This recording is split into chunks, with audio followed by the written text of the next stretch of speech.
100 জন মানুষ নিয়ে নাকি গোপালগঞ্জ দখল করতে গেছিল। কক্সবাজারের চকরিয়ার কর্মসূচি করতে পারেনি এনসিপি, পরে পুলিশি পাহারায় জেলা ছেড়ে যায় দলটির নেতারা। কক্সবাজারের চকরিয়াতে আবারও সহিংসতার অভিযোগ উঠল এনসিপি নেতাকর্মীদের বিরুদ্ধে।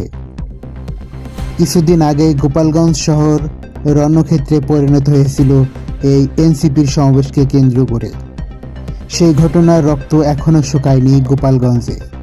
আর এবার কক্সবাজারে চকরিয়া পৌর শহরে বিএনপি ছাত্রদলের মঞ্চ ভাঙচুরের অভিযোগ উঠেছে এনসিপি নেতা নাসির উদ্দিন পাটোয়ারি বিতর্কের বক্তব্যের কারণে।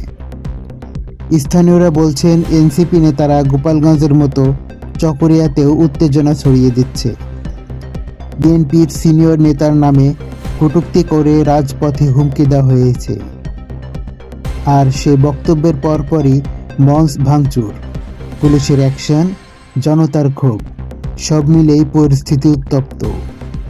এখন প্রশ্ন, গোপালগঞ্জের মতো চকরিয়াতেও কি নতুন সহিংসতার ফাঁদ পাতছে এনসিপি?